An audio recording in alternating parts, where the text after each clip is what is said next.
18 जुलाई 2012 को खबर आई कि बॉलीवुड के पहले सुपरस्टार अब इस दुनिया में नहीं रहे। राजेश खन्ना अब हमारे बीच नहीं रहे। एंड ये वही इंसान है जिन्हें बॉलीवुड पूछता था, ऊपर आका, नीचे काका और बाकी सबकी माँ का। जिनके जैसा फेम ना किसी ने देखा है ना देखा होगा। तो अगर यूं घूमते थे सारी लड़कियां इस तरफ, इफ यू टर्न अराउंड सारी लड़कियां इस तरफ। जिनके लिए लड़कियां अपनी नस काट लेती थी, इन्हें खून से लेटर लिख के भेजती थी। बट फिर क्या हुआ कि राजेश खन्ना जी ने 16 साल की लड़की से शादी कर ली और अपना करियर बर्बाद कर दिया। आखिर क्यों अमिताभ बच्चन और सलीम जावेद की उनकी लड़ाई ने उनके करियर को खत्म कर दिया? राजेश खन्ना ने बहुत पैसा दिया, तो we were becoming richer and richer. But we felt that the role probably would suit Amitabh Bachchan more than Rajesh Khanna. And आखिर क्यों करनी पड़ी उन्हें एक सी ग्रेड मूवी? ये वीडियो बहुत क्रेजी होने वाला है क्योंकि इसके अंदर आप इंडियन सिनेमा की वो ट्रेजेडी सुनोगे जो आपको हिला के रख देगी। तो प्लीज चैनल को सब्सक्राइब कर लीजिए एंड शुरू करते हैं सिनेमैस्टिक की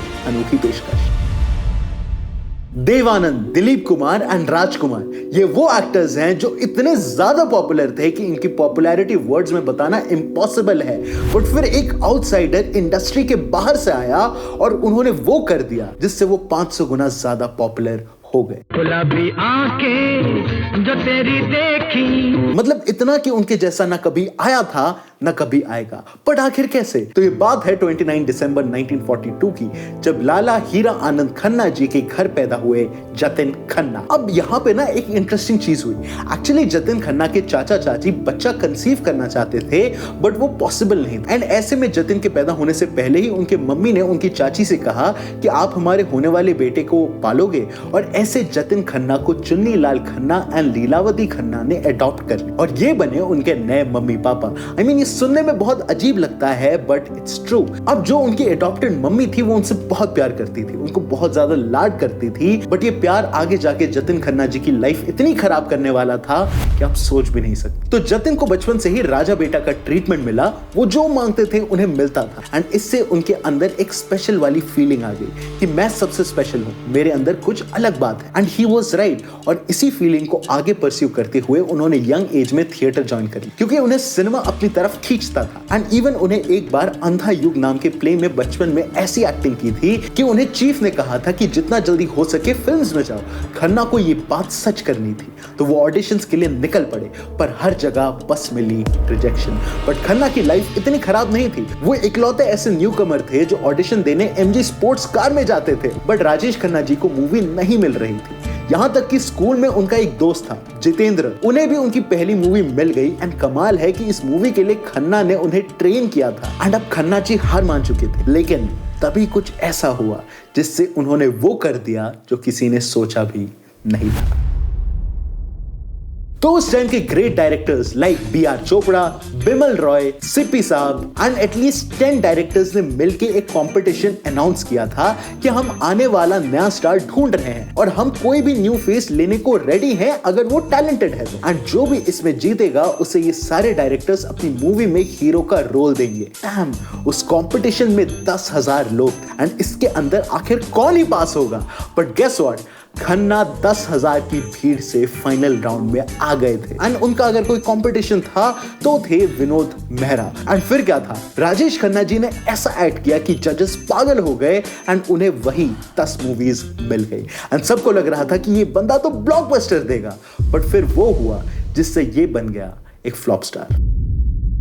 तो उस कंपटीशन के बाद देवानंद के भाई चेतन आनंद ने राजेश खन्ना को एक मूवी ऑफर करी एंड जतिन ने हाँ कर दी। बट जतिन खन्ना ना एक स्टार का नाम नहीं था। उनका मन था कि वो अपना नाम जितेंद्र कर ले, बट वो उनके दोस्त ने ले लिया था। एंड ऐसे उन्हें मिला नाम राजेश खन्ना का। और फिर उन्होंने स्टार्ट करी अपनी पहली मूवी की शूटिंग, जहां पहली बार कैमरा के आगे वो बहुत घबराए। लेकिन फिर भी ये मूवी रिलीज हुई और एक बहुत बड़ी फ्लॉप बन गई। एंड वो मूवी थी आखिरी खत। मुझे तो शक है कि तुम्हें अपनी बीवी की शक्ल भी याद नहीं, बेचारी। जब वैसे तो ये मूवी ऑस्कर्स में गई थी बट सैड, इसने कोई पैसा ज्यादा नहीं कमाया। और राजेश खन्ना को लगा कि कोई नहीं, दूसरी मूवी चलेगी। बट नहीं, उनकी अगली मूवी राज भी फ्लॉप हो गई। बट कोई नहीं, क्या पता अगली मूवी चल जाए। लेकिन नहीं, उनकी तीसरी मूवी बहारों के सपने आई और वो भी फ्लॉप निकली। ये कुछ नहीं होगा तुम्हारे राम का। उत्तर पदर की ठोकरें खाएगा, हर आते जाते के सामने हाथ फैलाएगा, भीख मांगेगा भीख। एंड अब सबको लग रहा था कि क्या सही में ये वही स्टार है जिसने 10,000 लोगों को हराया था। एंड अभी तो ये सिचुएशन और बुरी होने वाली थी। इसके बाद आई औरत, खामोशी, एंड ये दोनों फिर से फ्लॉप गई। एंड इस वक्त पे शायद कोई भी एक्टर पीछे हट जाता, बट राजेश खन्ना को उनकी किस्मत बुला रही थी। और फिर आई इत्तेफाक। तुम ठीक रही तो मैं तुम्हें कुछ नहीं कहूंगा। और कौन है? और घर में कौन है? एंड ये थी राजेश खन्ना की पहली हिट मूवी। और फिर किस्मत ने उनका ऐसा साथ दिया कि उनकी अगली मूवी डोली और बड़ी बैंगर हो गई। और अब वो रेडी थे वो बनने के लिए जो वो बनना चाहते थे, बट अभी तो काफी दिक्कतें आने वाली बाकी थी। तो राजेश खन्ना देखा जाए तो एक आउटसाइडर थे एंड उनकी स्टार्टिंग मूवीज फ्लॉप होने की वजह से शायद डायरेक्टर अभी भी श्योर नहीं थे कि आखिर इन्हें मूवी दे या ना दे। और फिर एक दिन डायरेक्टर शक्ति ने उनसे कहा कि मैं एक मूवी पर काम कर रहा हूं जिसमें हीरो स्टार्टिंग में ही मर जाएगा और बाकी की स्टोरी में उस आदमी की बीवी और बेटे की लाइफ दिखाई जाएगी। रोल बहुत छोटा था बट राजेश को आगे जाना था। बट फिर कुछ ऐसा हुआ कि डायरेक्टर ने राजेश को बोला कि आप बेटे का भी रोल करो, यानी डबल रोल। ये मूवी थिएटर में आई और सही में इस मूवी पर डिपेंड करती थी राकेश जी की आगे की जर्नी। एंड गेस व्हाट, ये मूवी इतनी बड़ी हिट बनी कि लोग थिएटर खुलने से 2-2 घंटे पहले वहां आ जाते थे टिकट के लिए लाइन करने। अच्छा, तुम्हारी दीदी कहाँ? घर के अंदर था। वो तो मुझे भी पता, लेकिन दीदी कहाँ है? घर के अंदर था। एंड इसका एक ही रीजन था and that was Rajesh Khanna. और फिर उनकी शाम मस्तानी होती चली गई क्योंकि इसके बाद आई दो रास्ते। एंड भाई ये मूवी ऑल टाइम ब्लॉकबस्टर है। माफ कीजिए, आपको तकलीफ तो हुई? मतलब हमारे टाइम पर जैसे इंटरस्टेलर और एंड गेम का नाम चलता है ना, वैसे उस टाइम पर ये वो मूवीज हुआ करती थी। I mean, आपने इसके ये 2 गाने जरूर सुने होंगे।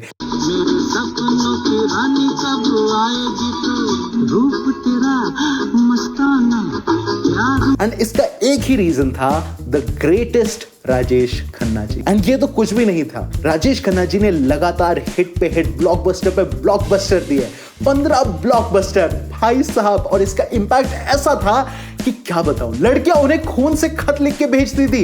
मैं छोटा सा बच्चा था, वो जब जैसे कि रास्ते पे शूटिंग करते थे तो अगर यूं घूमते थे तो सारी लड़कियां इस तरफ, इफ यू टर्न अराउंड सारी लड़कियां इस तरफ। I have never seen a visual like that in my entire life. लोगों को लगता था कि इनकी गाड़ी छू लेंगे तो अमर हो जाएंगे। एंड ऑनेस्टली वर्ड्स में ये समझाना बहुत मुश्किल है कि राजेश खन्ना का स्टारडम किस लेवल पे था। मतलब मानो कि ये इंडिया के पहले सुपरस्टार थे। मतलब इससे पहले कोई आज तक भारत की धरती पे जन्मा नहीं था जिसे लोगों ने इतना पसंद किया हो। Whole country was under Rajesh Khanna's spell. He used to create hysteria. Mob history. आप आज बॉलीवुड की किसी भी मूवी में जब देखते हो ना कि कैसे स्टार आ रहे हैं, लोग पीछे भाग रहे हैं, गाड़ी कूदकर किस कर रहे हैं, ये सब राजेश खन्ना जी की डे टू डे लाइफ थी। बॉलीवुड को पता ही नहीं था कि आखिर इतने फेम के साथ क्या किया जाए। मतलब इससे पहले किसी स्टार के पास इतना स्टारडम था ही नहीं। एंड सही कहूं तो ये एक फिनोमेना था। एंड जहां राजेश खन्ना जी अपनी एक्टिंग से तो हिट थे ही, वहीं उनके सॉन्ग्स इतने क्रेजी थे कि क्या बताऊं। आई मीन कति पतंग का हर एक गाना बैंगर था। प्यार दीवाना होता है मस्ता, ये शाम मस्तानी। और मेरे जीवन साथी का तो हर गाना एवरग्रीन है। चैन आए मेरे दिल को दुआ कीजिए, चला जाता हूँ किसी की धुन में। एंड अजनबी का ये गाना तो जेंजीज आज भी सुनते हैं। एक अजनबी हसीना से मुलाकात। एंड ऐसे इतने गाने थे कि मैं गिना भी नहीं सकता। एंड इसका सोल क्रेडिट जाता है किशोर कुमार जी को। आई मीन मैं मान ही नहीं सकता कि आपने राजेश खन्ना एंड किशोर कुमार का ये गाना नहीं सुना। मेरे सपनों की रानी कब आएगी तू। एंड सोचो 2026 में जब हमारे पास इतना सब है तो उस वक्त क्या माहौल होगा। लोग बस राजेश खन्ना की झलक के लिए अपने पूरी दिन रात खराब कर लेते थे। सोचिए वो इंसान का क्या ऑरा होगा। बट अगर इंसान को उससे ज्यादा खिलाया जाए जितनी उसे भूख लगी है तो क्या होगा। क्योंकि अब राजेश खन्ना जी ने वो कदम उठाए जिससे उन्होंने अपना दुश्मन बना लिया, खुद का करियर बर्बाद कर लिया और खुद को इतना अकेला कर दिया कि वो अपनी जान लेने निकल पड़े। तो जहां राजेश खन्ना ऑलरेडी इतने हिट थे कि उन्हें लोग भगवान की तरह पूजते थे, वहीं उन्होंने 1971 में रिलीज करी आनंद। एंड क्या मुझे बताने की जरूरत है कि आनंद इस देश की one of the best movies में से एक है। और मुझे जिंदगी बड़ी होनी चाहिए, लंबी नहीं। I mean, आनंद जैसा आज तक मैंने कुछ नहीं देखा। इस मूवी की जितनी तारीफ की जाए वो कम है। एंड इसके अंदर राजेश खन्ना जी ने जो एक्टिंग करी है वो तुम्हें हंसाएगी भी, रुलाएगी भी, जीना भी सिखाएगी। I mean, मैं बता नहीं सकता क्या कर जाए। एंड अगर आप लोग सिनेफाइल हो और आपने आनंद नहीं देखी है तो I strictly suggest you to watch it. अगर आपका नाम चंद्रनाथ नहीं होता तो कुछ और होता, तो क्या बदल जाते? आप यही रहते, यही बिजनेस करते, यहीं पे मिलते। चलिए इसी बात पे मिलाइए हाथ। जहां आनंद से उन्हें प्रेज और अवार्ड्स तो मिले ही, बट साथ ही साथ मिला एक कंपटीशन जो उनका करियर खतरे में डालने वाला था। तो आनंद के अंदर अगर राजेश खन्ना जी के बाद किसी को नोटिस किया था तो वो थे 10 से ज्यादा फ्लॉप्स देने वाले उस टाइम के हीरो अमिताभ बच्चन। हैरान हूँ कि वो मौत पर हंस रहा था या जिंदगी पर। एंड आनंद उनकी लाइफ में एक बहुत बड़ा टर्निंग पॉइंट साबित हुआ, बट ये राजेश खन्ना जी का करियर कैसे डिस्ट्रॉय करने वाला था वो समझने के लिए थोड़ा सा पीछे जाना होगा। तो जैसा मैंने बताया कि राजेश खन्ना जी का फेम बहुत बड़ा था, बट इससे ज्यादा बड़ा था उनका ईगो। याद है मैंने बचपन में बताया था कि कैसे उन्हें हर मांगी चीज मिल जाती थी, वो जो बोलते थे हाजिर थी, एंड हर चीज फेम मिलने के बाद और वर्स होती चली गई। राजेश जी अपनी मन की ही करते थे। इतने हिट्स देने के बाद हर डिसीजन वो खुद लेते थे। शूटिंग अगर 10 बजे सुबह की होती है तो वो शाम के 4 बजे पहुंचते थे। ये आपको मेंटली प्रिपेयर होकर जाना होता था कि वो वक्त पर नहीं आएंगे। वो इतने एरोगेंट हो गए थे कि उन्हें लगता था कि मैं हूं तो मूवी है, अगर मैं नहीं तो कुछ नहीं। फिर आपको क्यों जरूरत पड़ती है कि ये एक्टर मुझसे कितना छोटा है, ये दुनिया को मैं दिखा दूं। बट अभी तो ये और बिगड़ने वाला था। राजेश खन्ना जी को काका कहा जाता था। काका मतलब पंजाबी में बेबी फेस, और ये नाम से उन्हें इंडस्ट्री बुलाती थी। राजेश खन्ना जी को जब रियलाइज हुआ कि उनका फेम कितना ज्यादा है तो उन्होंने सोचा एक घर खरीदने का, एंड वो घर था राजेंद्र कुमार जी का। एंड इस घर में रहने के बाद राजेंद्र जी का करियर बहुत तगड़ा हो गया था। तो राजेश जी ने कहा कि I will have this house. तो जैसी पिंक पैंट की तरह उन्होंने ये घर खरीद लिया। बट ये घर सिर्फ घर नहीं था, यहाँ पे वो पार्टीज करते थे, दिन रात दारू पीते थे, वो पूरे बॉलीवुड को बुलाते थे और रात भर रात बस दारू पार्टी चलती रहती थी। एंड इसी वजह से वो सेट पर लेट आते थे। इन पार्टीज में क्या होता था कि राजेश खन्ना जी एक कुर्सी पर राजा की तरह बैठते थे और सबसे बात करते थे। अब जो उनके हाँ में हाँ मिलाता था वो उनका दोस्त, और जो नहीं उससे वो भगा देते थे। वो लिटरली खुद को राजा समझने लगे थे। उन्हें लगा था कि he is the one, and literally industry में ये लाइन हर जगह बोली जाती थी कि ऊपर आका नीचे काका, या ये कहूं कि ऊपर भगवान और नीचे राजेश खन्ना। ऊपर आका नीचे काका और बाकी सबकी माँ का। I mean, क्या इंसेन फेम होगा आप इमेजिन नहीं कर सकते। बट जो इस फेम को नीचे खींचने वाला था उसकी शुरुआत 2 लोगों ने करी जो राजेश खन्ना के एकदम करीब थे। तो राजेश खन्ना जी को जब राजेंद्र कुमार का घर खरीदना था तब उन्हें पैसे चाहिए थे, और इसके लिए उन्होंने साइन करी मूवी हाथी मेरा साथी। ये पहली मूवी थी जो मैंने देखी थी। चल चल चल मेरे साथी। एंड ये मूवी बहुत ऑसम थी, लाइक सुपर गुड। बट आपको पता है इसे किसने लिखा था? सलीम एंड जावेद ने, सलीम जावेद की जोड़ी ने। शर्त हमारी है, हीरो हीरेगा जो है 4 हाथी हम आपके बचा देंगे, इसके अलावा हम सब कुछ बदल देंगे। यस, सलीम जावेद इससे पहले इतने लाइमलाइट में नहीं थे, बट काका ने कहा कि तुम मेरे लिए ये मूवी लिखो, जहां ये कोलैब क्रेजी था।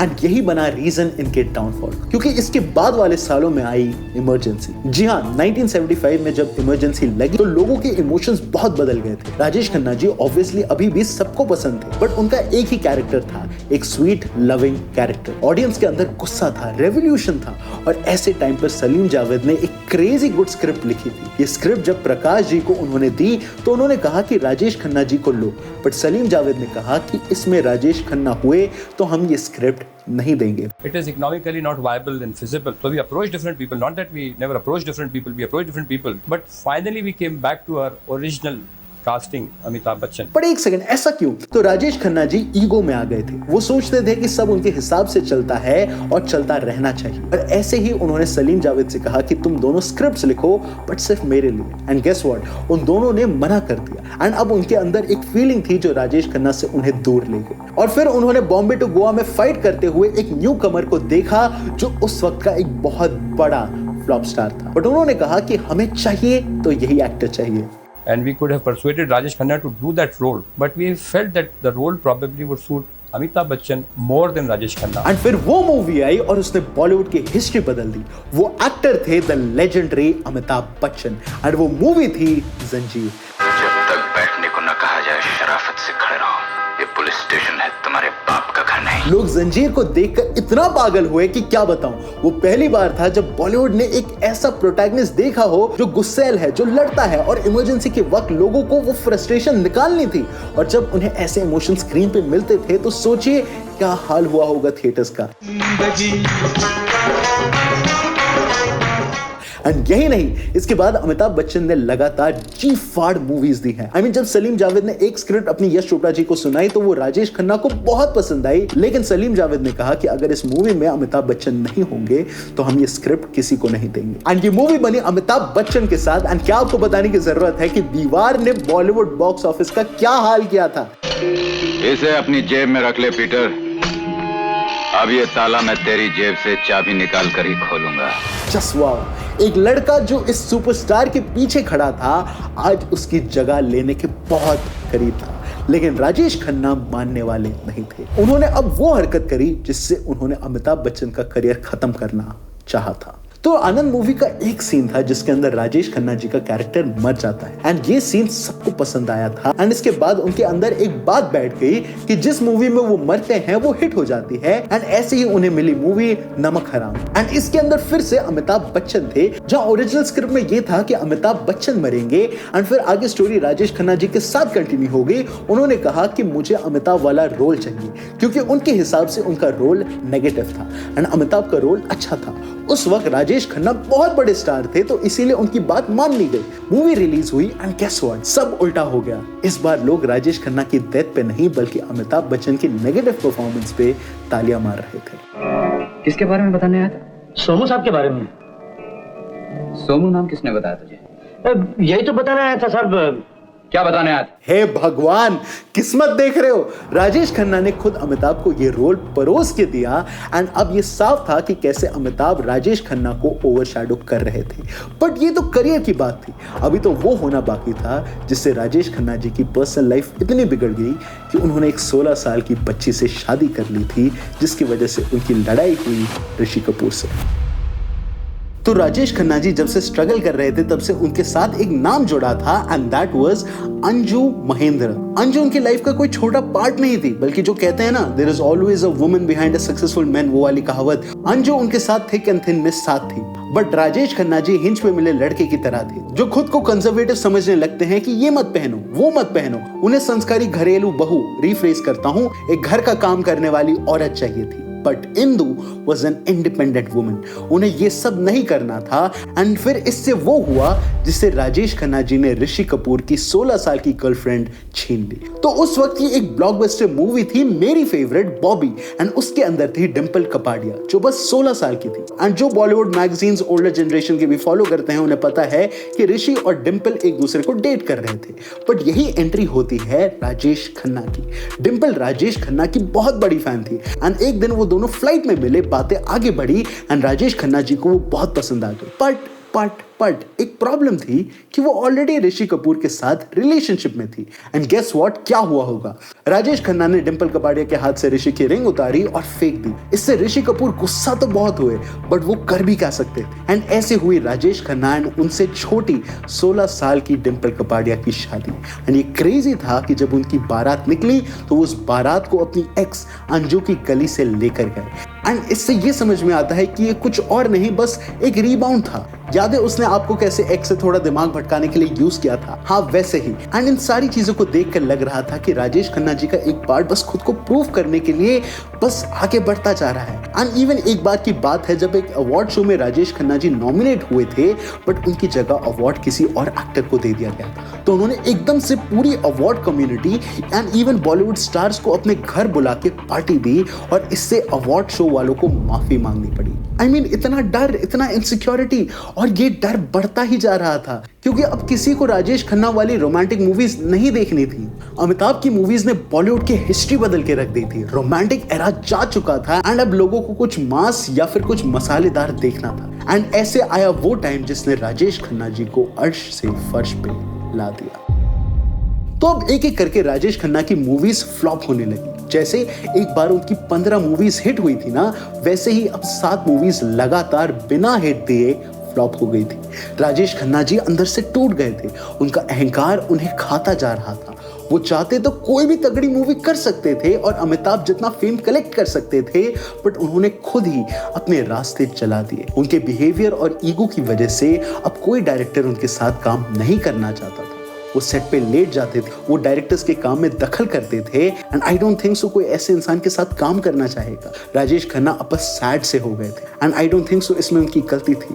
मतलब देखा जाए तो उनसे ज्यादा फेम आज तक किसी को नहीं मिला था, तो उनके पास कोई एग्जाम्पल ही नहीं था कि अगर ये हट जाए फेम तो क्या करना चाहिए। कोई पाथवे नहीं था जिससे वो देखकर कुछ सीख पाए। बट अब बहुत देर हो चुकी थी, उनकी हर मूवी अब फ्लॉप जा रही थी। उनके घर आशीर्वाद में जहां पहले पार्टीज हुआ करती थी, वहां वो बस अब अकेले बैठ के दारू पीते थे। एक बार उन्होंने इतनी दारू पी ली थी कि उन्होंने अपनी जर्नलिस्ट दोस्त को कॉल करके कहा कि जब गालिब शराब पी के मर सकता है तो मैं क्यों नहीं।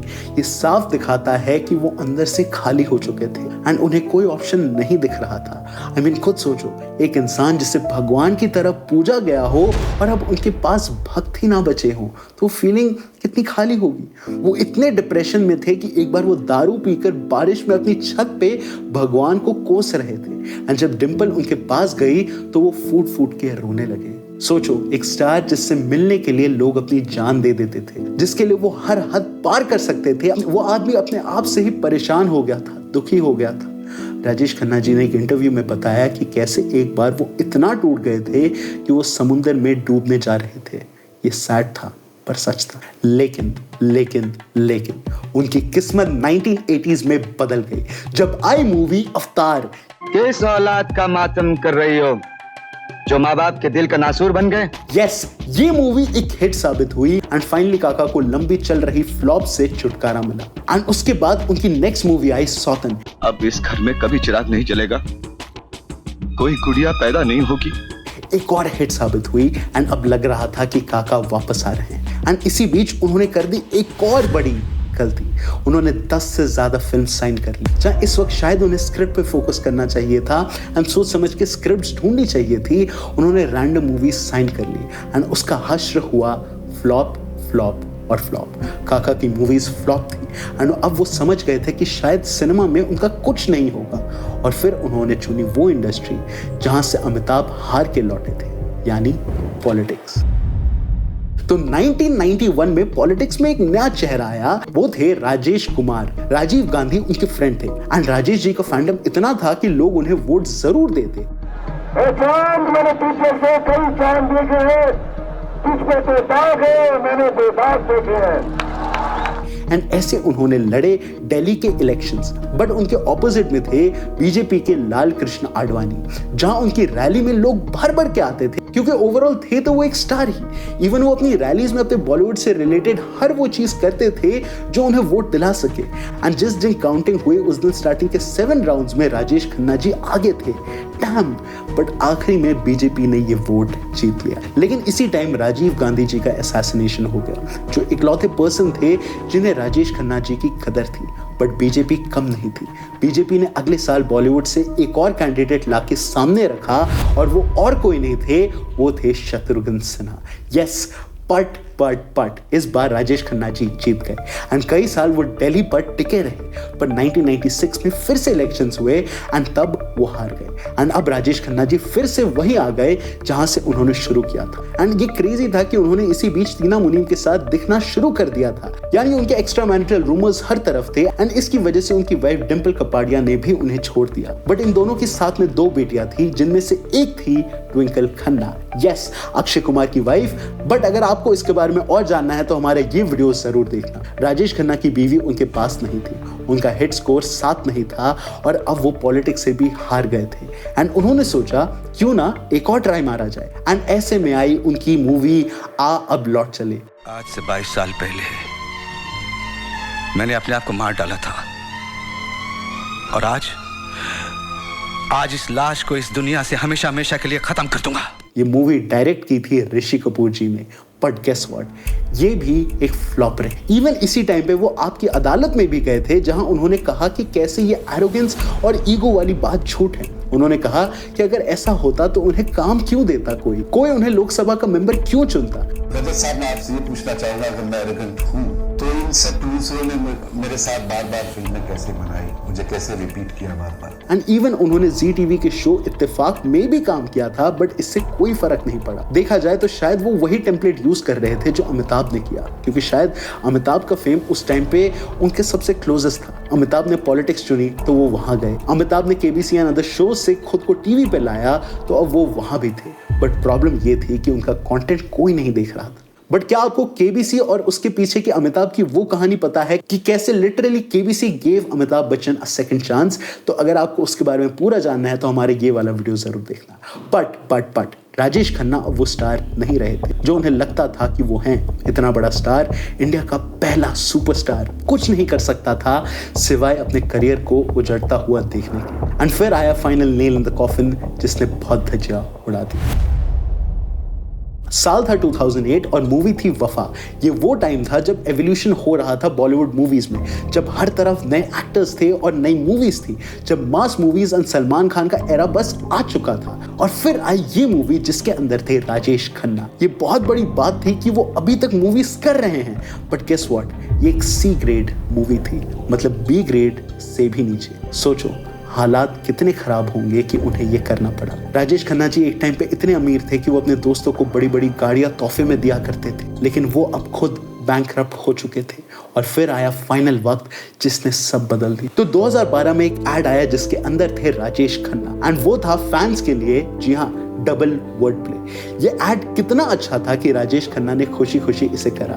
बाबू मोशाय, मेरे फैंस मुझसे कोई नहीं छीन सकता।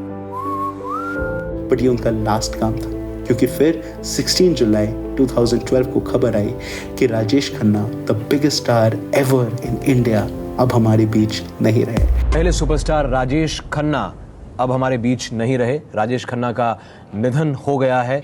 राजेश खन्ना पिछले कई दिनों से बीमार चल रहे थे, लेकिन अभी जानकारी आई है कि राजेश खन्ना का निधन हो गया है। राजेश खन्ना जी को कैंसर था और उनकी तबीयत कई वक्त से खराब थी, बट उन्होंने कीमो की जगह घर पे दवाइयों के साथ आखिरी पल बिताना सही समझा। आखिरी वक्त में कहते हैं कि उनका ख्याल अक्षय कुमार ने रखा, क्योंकि वो उनके ससुर थे, एंड उन्होंने आखिरी वक्त फैमिली के साथ ही बिताया। 19 जुलाई को जब उनका फ्यूनरल रखा गया तो 9 लाख लोग उन्हें फाइनल गुड बाय बोलने आए। भीड़ इतनी ज्यादा हो गई थी कि पुलिस को लाठीचार्ज करना पड़ा। राजेश खन्ना के आखिरी वर्ड्स थे, time is up, pack up. Rajesh Khanna ji सबको छोड़ के जा चुके थे और पीछे छोड़ गए थे वो सिनेमा जिसे शायद कभी टॉप नहीं किया जा सकता। वो लेगेसी जिसके बराबर पहुंचने के लिए एक इंसान को 100 जन्म लगेंगे। उनके जाने के 1 साल बाद 2013 में जब इंडियन सिनेमा को 100 साल पूरे हुए तो गवर्नमेंट ने उनका एक स्टैंप निकाला। उस टाइम की एक लिस्ट ने उन्हें top 10 Bollywood actors of all time में 8th नंबर पे रखा। एंड आज भी जब लोग उनकी बातें करते हैं तो याद आता है एक superstar, the biggest superstar India has ever seen. Kamal Haasan ji ने बताया था कि कैसे वो एक बार जब राजेश खन्ना के साथ मूवी देखने थिएटर गए थे तो लोग वहां पागल हो गए थे। वो उनके कपड़े फाड़ फाड़ के अपने पास रख रहे थे और राजेश खन्ना इन सब से खुश होकर बस हंसे जा रहे थे। कमल हसन जी ने यह भी कहा कि ऐसा कुछ उन्होंने कभी नहीं देखा था। ये सब चीजें प्रूव कर देती हैं कि Indeed he was the first superstar of India. Rajesh Khanna सिर्फ एक एक्टर नहीं थे, वो मिसाल थे मेहनत की। उन्होंने दिखा दिया कि कैसे बिना गॉडफादर, बिना कनेक्शंस के वो बॉलीवुड में आए और उसके भगवान बन गए। राजेश खन्ना जी ने सिर्फ मूवीज नहीं दी, उन्होंने वो आर्ट दी है जो अब तक जिंदा रहेगी, जब तक सिनेमा जिंदा है। राजेश खन्ना जी एक आउटसाइडर बन के आए और पूरे देश को अपना नाम कर लिया। ये कमाल है कि जिस फेम के लिए आज हर आर्टिस्ट, हर एक्टर तरसता है, वो उससे 500 गुना ज्यादा फेम जी कर गए हैं। इट्स सैड कि वो बॉलीवुड के वो पहले इंसान बने जिन्हें इतना फेम मिला, एंड शायद इसीलिए उन्हें समझ नहीं आया कि इसे संभाले कैसे। काश राजेश खन्ना जी के आखिरी पल वैसे ना होते। काश शायद वो फाइनल डिसीजंस उनकी लाइफ के थोड़े डिफरेंट होते। काश वो उतने अकेले ना होते जितना वो हो गए थे। पर यही दस्तूर है जिंदगी का। राजेश खन्ना जी ने वो फेम देखा जो कभी भी कोई नहीं देख पाए, एंड शायद वो डाउनफॉल भी देखा जो कभी कोई नहीं देख पाएगा। क्योंकि जब कुछ नहीं था तब भी चला था वो शान बनकर, आया था धरती पे बन के इंसान एक, और गया सिनेमा का भगवान बनकर। सिनेमास्टिक की टीम और पूरा इंडियन सिनेमा आपको प्यार करता है। आई होप आप जहां भी हो वहां आप अपने चार्मिंग लुक्स, अपनी एक्टिंग से सबको खुश रखते हो। From all the fans of cinema, we love you and we miss you. I hope we meet again. Until then, बाबू मोशाय, जिंदगी बड़ी होनी चाहिए, लंबी नहीं। आप न जाने मुझको समझते हैं क्या, मैं तो कुछ भी नहीं। आप न जाने मुझको समझते हैं क्या, मैं तो कुछ भी नहीं। इतनी बड़ी भीड़ का प्यार मैं रखूंगा कहाँ, इतनी बड़ी भीड़ का प्यार मैं रखने के काबिल नहीं मेरे हमदम मेरे दोस्त। इज्जतें शोहरतें उल्फतें चाहते सब कुछ इस दुनिया में रहता नहीं। इज्जतें शोहरतें उल्फतें चाहते सब कुछ इस दुनिया में रहता नहीं। आज मैं हूं जहां कल कोई और था। इज्जतें शोहरतें उल्फतें चाहते सब कुछ इस दुनिया में रहता नहीं। आज मैं हूं जहां कल कोई और था। ये भी एक दौर है, वो भी एक दौर था। तो ये था हमारा video about the legend himself Rajesh Khanna ji. आपको इस पूरे वीडियो के बारे में क्या लगता है हमें नीचे कमेंट्स में जरूर बताइएगा। हमारे सारे सोर्सेस, हमारे सारे आर्टिकल्स आपको नीचे डिस्क्रिप्शन में मिल जाएंगे। And special thank you to the entire team of Cinemastic, एनी सिराज एंड मी अरफान, क्योंकि मेरा नाम सिनेमैस्टिक नहीं है। एनी का आउटरो गाना आउट हो चुका है, उसे जाके जरूर सुनना, लिंक आपको डिस्क्रिप्शन में मिल जाएगा। एंड मुझे जाके इंस्टाग्राम पे फॉलो कर लेना @sensibilistic_Indian। एंड मैं मिलूंगा आपसे अगले सिनेमा टॉपिक रिलेटेड वीडियो में, क्योंकि जहां सिनेमा है वहां सिनेमैस्टिक है। बाय कि ऐसा हो नहीं सकता कि तेरी याद ना आए, बिना तेरे अजाने मन